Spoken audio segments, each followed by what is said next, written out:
నమస్తే అండి, అందరికీ వరల్డ్ కిడ్నీ డే శుభాకాంక్షలు.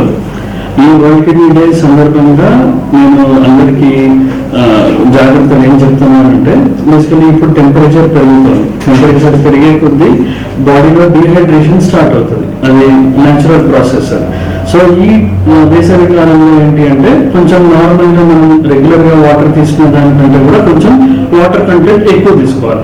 అయితే ఇప్పుడు అందరికీ ఒక ఫీలింగ్ ఏముంటుందంటే ఒకటేసారి ఒక 2 లీటర్లు తాగితే మంచిగా అయిపోతుంది అంటున్నా. Very wrong concept. మనకి అట్లా కాదు. కిడ్నీకి ఎట్లా అంటే రెగ్యులర్ గా సైకిల్ లాగా మనకి తాగుతూ ఉండాలి. సో ఏంటంటే గంటకు ఒక గ్లాస్ అనేది గుర్తుపెట్టుకోవడానికి కూడా చాలా ఈజీ. సో గంటకి ఒక గ్లాస్ తాగితే ఏమవుతుందంటే ఆ కిడ్నీ ఎప్పుడు హైడ్రేషన్ తోటి మెయింటైన్ అవుతుంది. ఒకటేసారి 2 లీటర్లు తాగినా ఆ కిడ్నీ అంత ఫిల్టర్ చేయదు ఒకటేసారి. అండ్ సెల్స్ లో కూడా వాటర్ వెళ్ళి కొంచెం ప్రాబ్లమ్స్ కూడా వచ్చే ఛాన్సెస్ ఉంటాయి. So healthy food and basically good amount of water, అది కూడా రెగ్యులర్ గా ఒక 6 to 7 గ్లాసెస్ డే టైంలో, అండ్ ఈవినింగ్ పూట ఇంకొక 3 to 4 గ్లాసెస్, ఒక 2.5 లీటర్స్ to 3 లీటర్స్ దాకా మనం బాడీకి అందజేయగలిగితే కనుక డెఫినెట్ గా కిడ్నీస్ అన్ని హైడ్రేషన్ మెయింటైన్ అవుతుంది. అండ్ ఇది యంగ్ నుంచి మొదలుపెట్టి ఓల్డ్ దాకా అందరికీ అప్లికబుల్.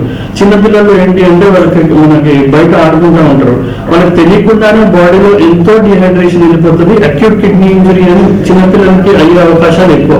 ముసలి వాళ్ళకి కూడా అంతే. ముసలి వాళ్ళకి, కొంచెం రాయి తత్వం ఉన్న వాళ్ళకి, వీళ్ళందరికీ కూడా స్టోన్ ఫార్మింగ్ టెండెన్సీ అనేది ఒక్కొక్క ఇప్పుడు ఈ వేసవి కాలంలో ఎక్కువ అయిపోతుంది. సో మనం ఎప్పుడున్నా మట్టిగా ఉన్నప్పుడే రాళ్ళని పోగొట్టుకోవడం మంచిది, గట్టిగా అయ్యేదానికంటే. సో పోయేది ఎట్లా అంటే వాటర్ తాగితే మనకి వెళ్ళిపోతుంది. మనం మంచి ఫుడ్ తినాలి. బీట్రూట్ లాంటివి, క్యారెట్, బీన్స్, బాదం పప్పులు, పుచ్చకాయ, జామకాయ ఇట్లాంటివి మనం ఎక్కువ తీసుకోవాలి. అండ్ జంక్ ఫుడ్, బయట ఫుడ్, ఎక్కువ నూనె ఉన్న ఫుడ్, కొంచెం ఈ కూల్ డ్రింక్స్ ఇట్లాంటివన్నీ కొంచెం అవాయిడ్ చేయాలి. కొబ్బరి నీళ్ళు అట్లాంటివి కొంచెం బెటర్ గా తాగాలి. నిమ్మకాయ నీళ్ళు. వేసవి కాలంలో ఎంత హైడ్రేషన్ ఉంటే అంత కిడ్నీస్ బెటర్ గా పనిచేస్తాయి. అండ్ ఎవరైనా కానీ ఒక 3 months to 6 months ఒక్కసారి జస్ట్ కిడ్నీ ఫంక్షన్ టెస్ట్ అని ఉంటుంది. చాలా తక్కువలో అవుతుంది, 200 to 300 రూపీస్ ఉంటుంది అంతే.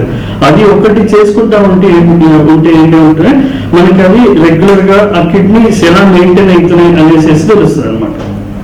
డయాబెటీస్ అండ్ హైపర్ టెన్షన్ అనేవి ఈ రెండు మెయిన్ గా మనకి కిడ్నీస్ ని ఎఫెక్ట్ చేస్తాయి. అలాంగ్ విత్ ఐస్ అండ్ బాడీలో అన్ని పార్ట్స్ ని ఎఫెక్ట్ చేస్తాయి అనమాట. ఈ రెండు షుగర్ పేషెంట్లకి షుగర్ కంట్రోల్ లో ఉండాలి, బీపీ పేషెంట్లకి బీపీ కంట్రోల్ లో ఉంటే ఈ రెండు కూడా మనం కిడ్నీస్ బాగుండేటట్టు కాపాడుకుంటాయి. ఈ రెండిట్లో ఏది తేడా అయినా మనకి కిడ్నీస్ ఫంక్షనింగ్ కానీ, లేకపోతే మూత్రం సంచి పనిచేయడం కానీ, ఇవన్నీ కూడా షుగర్ పేషెంట్లకి మూత్రం సంచి పిసికే శక్తి కూడా తగ్గిపోతుంది షుగర్ కంట్రోల్ లేకపోతే. అండ్ ఈ వేసవి కాలంలో మనకి డీహైడ్రేషన్ వల్ల కూడా ఈ షుగర్ కంటెంట్ బాడీలో కూడా వేరీ అవుతుంది. సో వీటన్నిటికీ కూడా కొంచెం హైడ్రేషన్ మెయింటైన్ చేసుకుంటే బెటర్ కంట్రోల్స్ ఉంటాయి. బెటర్ కంట్రోల్స్ ఉంటే బెటర్ ఫంక్షనింగ్ కిడ్నీస్ ఉంటాయి. మనకి డాక్టర్ ని సంప్రదించకుండా ఎవరికి కూడా ఈ over the counter prescriptions, pain killers లాంటివి ఎంత అవాయిడ్ చేయగలిగితే అంత మంచిది. మనం అనుకుంటాం ఇప్పుడు ఒక డోలో 650 తోటి ఏమవుతుంది, దాంతో సైడ్ ఎఫెక్ట్ ఉండదని. దానివల్ల కూడా కిడ్నీస్ అండ్ లివర్ అనేది పాడవుతాయి. సో పెయిన్ కిల్లర్ అవసరం పడితే తప్ప అది ఉత్తగా వాడకూడదు. And at the same time me consultation doctor ఎవరైతే ఉంటారో వాళ్ళు మీకు ఆ కిడ్నీ టెస్ట్ ప్రిస్క్రైబ్ చేసిన తర్వాత ఒకవేళ కిడ్నీస్ ఫంక్షనింగ్ బాగుంది అనుకున్నప్పుడు దానికి సంబంధించిన pain killer in low dose prescribe చేస్తారు. So over the counter medications ఎంతవరకు అవాయిడ్ చేయగలిగితే అంత మంచి. స్టోన్ ఫార్మేషన్ కి కాజెస్ మెయిన్ గా ఏంటి అంటే పుట్టుకతోటి బాడీ తత్వం ఉంటుంది. అందరికీ రాదు స్టోన్స్, కొంతమందికి వస్తుంది. అది కూడా తత్వం ఉన్న వాళ్ళకి ఎక్కువ వస్తుంది. మీరు చూస్తూ ఉంటారు, కొంతమంది ఇంత చికెన్ తిన్న వాళ్ళకి అంత ఎక్కువ రాదు, కానీ కొంతమంది ఇంత చిన్న పీస్ తినగానే వాళ్ళకి ఆ పెయిన్ తోటి సివియర్ గా ఉంటుంది. ఎందుకు అంటే ఇదంతా కూడా మనకి పుట్టుకతోటి బాడీ తత్వం డెవలప్ అవుతుంది అన్నమాట. సో వీళ్ళు ఏంటి అంటే జాగ్రత్తగా ఉండాలి. అండ్ కొంచెం ఈ నాన్ వెజ్ లాంటి ఫుడ్స్, చికెన్, మటన్ లాంటివి ఇవన్నీ అవాయిడ్ చేసుకుని కొంచెం బెటర్ హెల్దీ ఫుడ్స్, హైడ్రేషన్ ఉన్న foods like water melon, beetroot, carrot, beans ఇవన్నీ తింటే ఏమైందంటే వాళ్ళకి ఆ తత్వాన్ని కొంచెం తగ్గించుకోగలిగే కెపాసిటీ ఏంటి అంటే అన్కంట్రోల్డ్ బ్లడ్ ప్రెషర్. ఆ బ్లడ్ ప్రెషర్ ఏంటి అంటే మనకి ఒక పాయింట్ రేజ్ అయిపోయి కిడ్నీ ఫంక్షన్ తగ్గిపోయేదాకా కూడా మనం గుర్తించం. So regular checkup of BP and sugar వల్ల కూడా చాలా మటుకు మనకి డయాలసిస్ కి వెళ్ళే ఛాన్సెస్ ఉంటాయి అన్నమాట.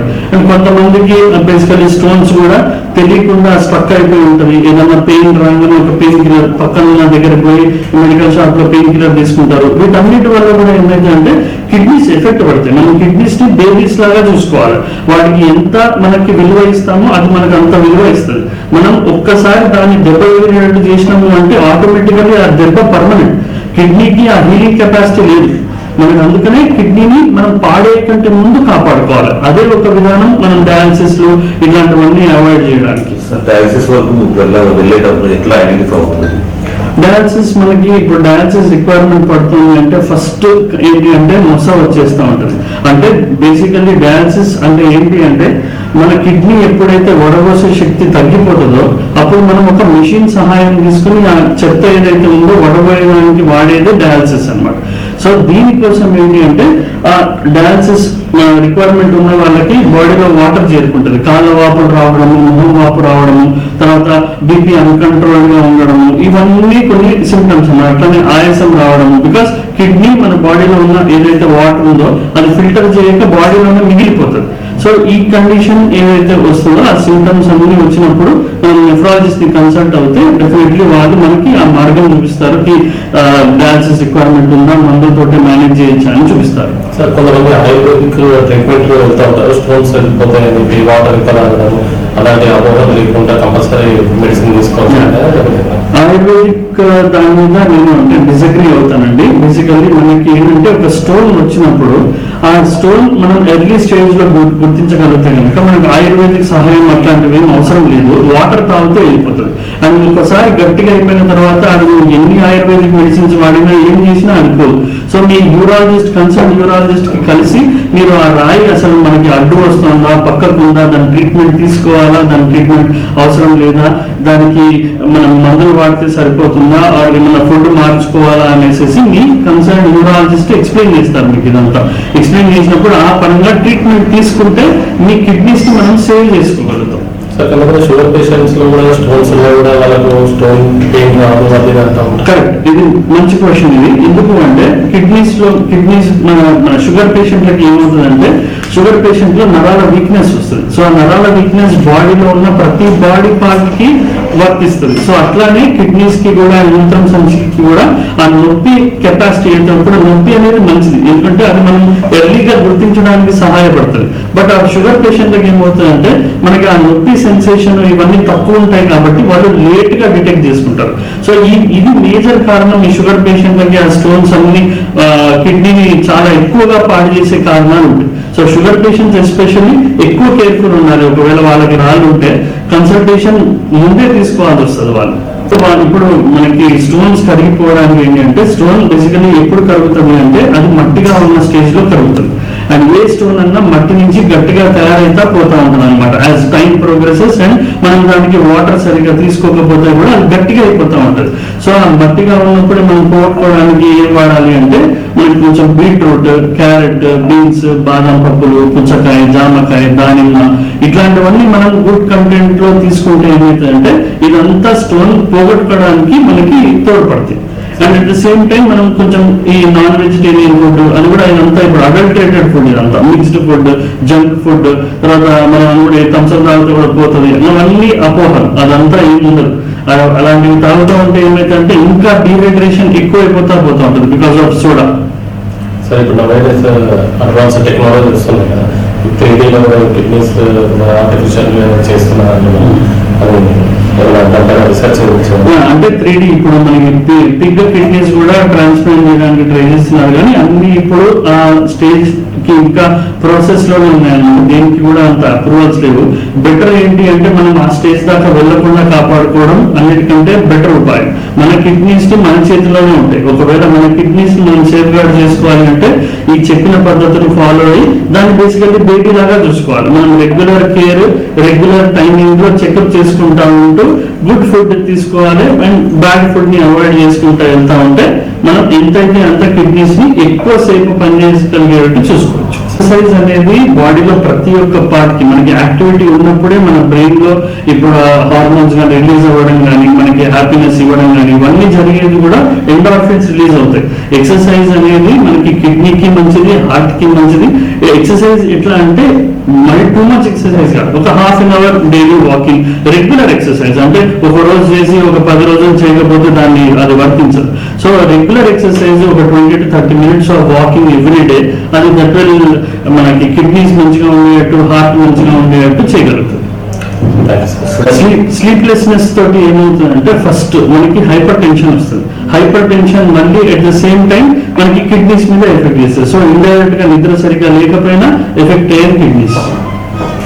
అయితే వడపోసిన శక్తి లేదో అది మెషిన్ చేస్తుంది. ఇది దేవుడి లెక్క మనకి చెప్పాలంటే. ఇది లేకపోతే నీకు అసలు సగం మంది బతికి కూడా ఉండరు, అర్థమైంది కదా. సో ఇది ఎక్సలెంట్ థింగ్ అనమాట. మనకి అది అంటే ఉండడం అనేది ఎవరైతే కనిపెట్టిందో అది చాలా గొప్పగా కనిపెట్టినట్టు. ఆ ఫిల్టరేషన్ లేకపోతే అందరికీ కిడ్నీ దొరకవు కదా. ఇప్పుడు 2 lakh లిస్ట్ ఉంటే 50,000 కిడ్నీస్ ఉన్నాయి అంతే. సో మిగిలిన 1,50,000 వాళ్ళు వెయిటింగ్ గానే ఉంటారు కదా, తరతరాలు వెయిటింగ్ గానే ఉంటారు. సో మనకి డాన్సెస్ అనేది చాలా మంచిది. రిక్వైర్మెంట్ వచ్చినప్పుడు ఎవరైతే ఉంటారో బట్ డెఫినెట్ గా డాన్సెస్ కి చేసుకోవాలి. మనకి రెగ్యులర్ వాటర్ లో ఏంటంటే అండి, రెగ్యులర్ బోర్ వాటర్ లో కాల్షియం సాల్ట్స్ ఇవన్నీ ఉంటాయి. అవన్నీ అంత ఎక్కువ హాని చేయదు, కానీ కొంచెం వరకు అయితే డెఫినెట్ గా కాల్షియం డిపాజిట్స్ అన్ని అయ్యే అవకాశం ఉంది. మనం ఇప్పుడు అందరి ఇంట్లో కూడా ఫిల్టర్స్ వచ్చేసాయి. ఆ ఫిల్టర్స్ తోటి ఉన్న వాటర్ తాగితే ఏంటి అంటే ఆ కాల్షియం సాల్ట్స్ అన్ని కూడా ఎలిమినేట్ అయిపోతాయి. సో మనకేంటంటే గుడ్ వాటరే బయటకు వస్తుంది కాబట్టి బాడీలో అది it is better to have mineral water. అందరికి కూడా ఇంట్లో ఎవరైతే ఫిల్టర్స్ ఉంటాయో అది వాడితే మంచిది.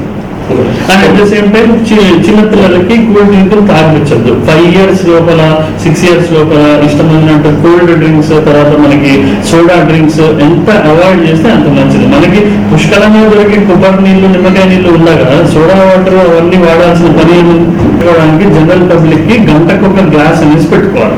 గంటకొక గ్లాస్ పిల్లోడికైనా పెద్దోళ్ళకైనా ఎవరికైనా అది తాగుతూ ఉంటే ఏమైందంటే అది ఒక కిడ్నీ కూడా రెగ్యులర్ గా శుభ్రం అవ్వడం లాగా దానికి కూడా good amount of water hydration maintain అవుతూ ఉంటుంది. ఒకటేసారి 2 లీటర్లు 3 లీటర్లు తాగి డే మొత్తం తాగకుండా అట్లాంటి పనులు అసలే చేయకూడదు. అన్ని రకాల ఇప్పుడు నేను న్యూరాలజిస్ట్ అండి. సో బేసికల్లీ మనం ఇక్కడ స్టోన్ సర్జరీస్ అయినా, క్యాన్సర్ సర్జరీస్ అయినా ఇవన్నీ మనకి కిడ్నీ ఒకవేళ ఇప్పుడు కిడ్నీని శుభ్రంగా ఉంచుకునేటట్టు మనకి స్టోన్ వల్ల కిడ్నీ అబ్స్ట్రక్ట్ అయితే వచ్చే ప్రాబ్లమ్స్ అన్ని కూడా మనం నిర్మూలిస్తాము. మనకేంటంటే ఇక్కడ కోత లేకుండా, కాటు లేకుండా అడ్వాన్స్ టెక్నాలజీస్ ఉన్నాయి, పెద్ద పెద్ద లేజర్ మెషిన్స్ ఉన్నాయి, ముట్టుకోకుండా చేసే పనులు ఎన్నో ఉన్నాయి అన్నమాట. సో ఆ కిడ్నీ టెక్నిక్స్ తోటి, ఆ మెషినరీ యూసేజ్ తోటి మనం స్టోన్స్ ని కంప్లీట్ గా నిర్మూలించవచ్చు.